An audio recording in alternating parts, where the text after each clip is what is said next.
The following is a production of Learfield Sports. After a rough series against Michigan, the Minnesota Golden Gophers come to the Kohl Center this weekend. I'm Brian Posick, the radio voice of Wisconsin hockey. We have reason to celebrate, and we'll tell you more when the Badger Hockey Digest starts right now. Set up for Mott, low left, blocked by Wisconsin. Bessie out the other way. LeBate drops back for Bessie across the line, looking slot, shooting. Oh, he hit the goal post, the goaltender, and in. Oh, what a rocket by Bessie, 2-1. He made Steve Racine look silly. He didn't know the puck was in until it rung the post. Then it hit him in the backside and went to the back of the net.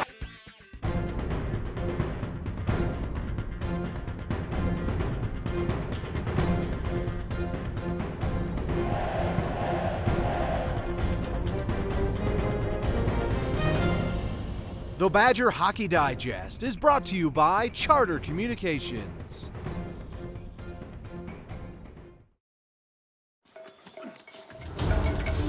How's that 4G LTE? Hold on. You sure you got service? Yeah, I've got UF Cellular. Okay, here it is. Pretend you're a tree. US Cellular built coverage way out here, so you can search the web in a pinch. I can't believe the tree thing worked. What was your backup plan? To outrun you. 4G LTE towers where you don't expect it. National coverage where you most need it. US Cellular. Badgers coach Mike Eaves is with us, and behind us is Badger Bob Johnson, the late Badger Bob, one of the great hockey coaches of all time. And it's fun when we bring up Bob, and whether it's on camera or radio interviews or just talking, some of the stories that you have about Bob Johnson are pretty fun. Well, they are, and they tell a lot about the man. He coined the phrase, "It's a great day for hockey," and probably his greatest contribution was his energy to the game. I mean, he loved the game. He loved to come to the rink. Even when he was coaching professionally, I talked to him one time when he had gotten to Pittsburgh, and he had just taken over the coaching job there. And it was in early November, and things weren't going very well. And I could tell in his voice he was struggling a little bit, which is the first time I'd ever heard that. Later on, I had a chance to talk to Paul Coffey, who was there in Pittsburgh at the time. I said, "Paul, what was your experience with Coach Johnson?" And he said, "Well, for a while there, we thought he was full of crap because, he came to the rink every day. And he loved it. He loved being around the guys, and on the ice he had this great energy. And it was after Christmas that, we wanted to play for the guy because this is who he was. He truly loved the game. He loved coming to the rink. He wanted us to enjoy coming to the rink." And I think that when they finally figured out who he was, they played for him. Yeah.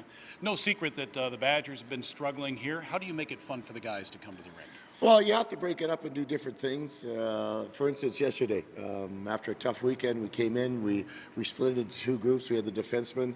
We had them wear black and blue.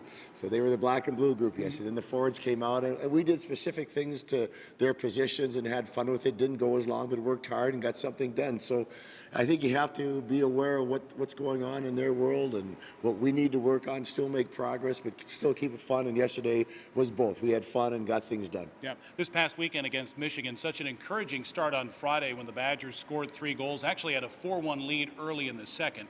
But you've coached a lot, you've played a lot. There were signs there that it wasn't all going the way you wanted it to. No, we had it was 3-1 after one period, and we scored two out of our 3 goals were power plays, which was real good for our power play unit. But there was things 5-on-5 that we didn't like, so we addressed those things. And as a coaching staff, we were a little nervous, and then we scored the 4th goal, which was good, but we still weren't doing the things that we needed to do away from the puck.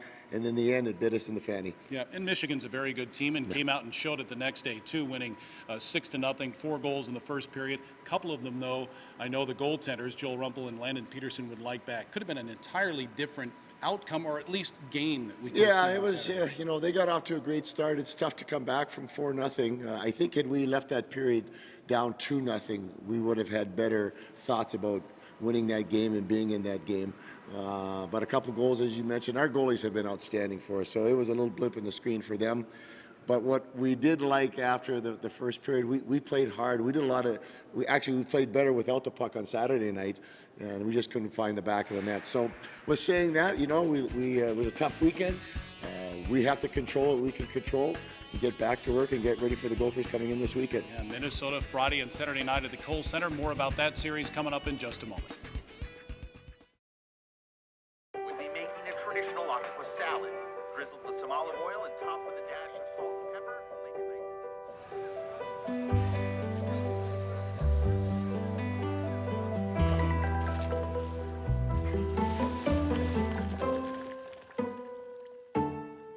It's funny how seeing a clearer picture can lead you to see the bigger one. Get the most HD channels and the fastest internet on the most advanced fiber network. Charter Spectrum. Where will it take you? Some call it a miracle. Others call it science. But for those who've needed a kidney transplant like Kelly Krager, they simply call it a new lease on life. For nearly 5 decades, UW Health and the University of Wisconsin have been national leaders in the field of kidney transplant, providing a new life for recipients and assuring a normal life for living donors. Miracle? Science? Maybe it's a little bit of both. UW Health. Remarkable. Well, as we stand in front of this Bob Johnson display, it's hard not to think about Minnesota, Wisconsin, when Herb Brooks was coaching Minnesota and Bob Johnson was coaching Wisconsin. You were part of that. What was that like? Well, it was the fiercest rivalry I ever met. I remember as a freshman going into the old Mariucci Arena, and the Gophers at that time had Paul Holmgren and Reed Larson, who went on to some pro careers, and I mean they hated each other. And it kind of the coaches were very competitive.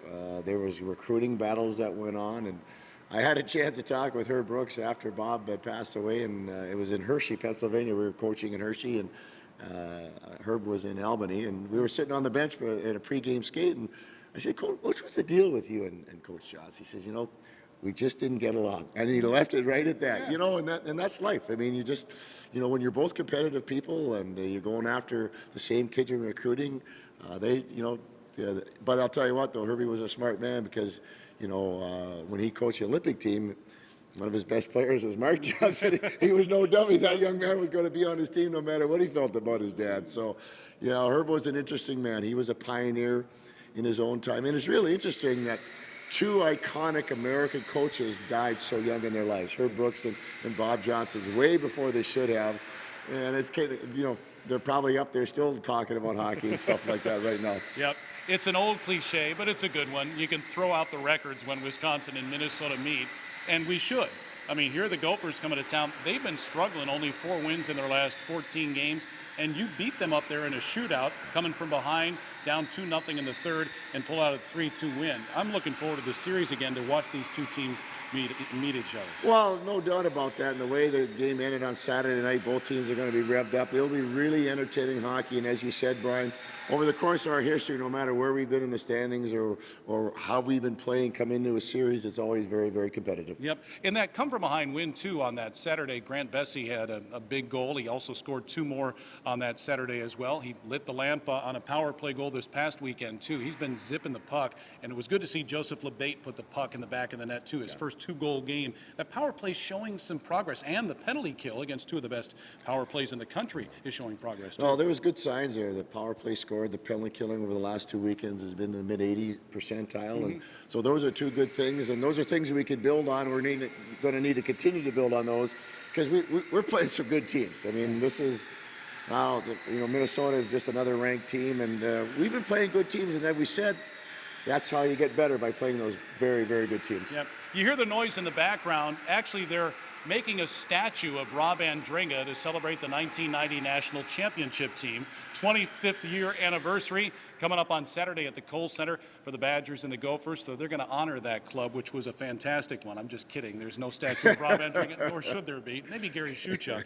But that was, you think about all the championship teams. Wisconsin's had 6. Every one is special, and that one certainly was. Well, it was. They had a very strong core of guys that were very blue-collar, very strong-willed guys, very strong, opinionated, and one of the reasons that they won because they were just plain old stubborn. They were going to get it done, and so time has gone by so quickly, and here they are celebrating the reunion. And I guess I talked to Shu yesterday, and a lot of guys are going to be in town, so it'll be fun for them. A championship team is brought closer together because of that championship, and they are brothers for life because of that. They brought them really close, and they'll be celebrating that this weekend. Yeah, and the same could be said about your 2006 championship team. No doubt. I mean, when they have their reunion, there's something about going through all those struggles and then finally getting to the top of the mountain that makes it very special for that group. All right, good luck against the Gophers. Thanks, Brian. Sure, that's Badgers head coach Mike Eaves. Friday night, Wisconsin, Minnesota face off at 8, Saturday at 7. Both games on the Badgers Sports Network, also on the Big Ten Network if you'd like. And Saturday, besides the 25th anniversary of the 1990 National Championship team, you can help raise money for local food pantries. Buckets for Hunger will be having a silent auction before, during, and after the game. Go to bucketsforhunger.com for more information about that. For Mike Eaves, I'm Brian Posick. Thanks for watching the Badger Hockey Digest.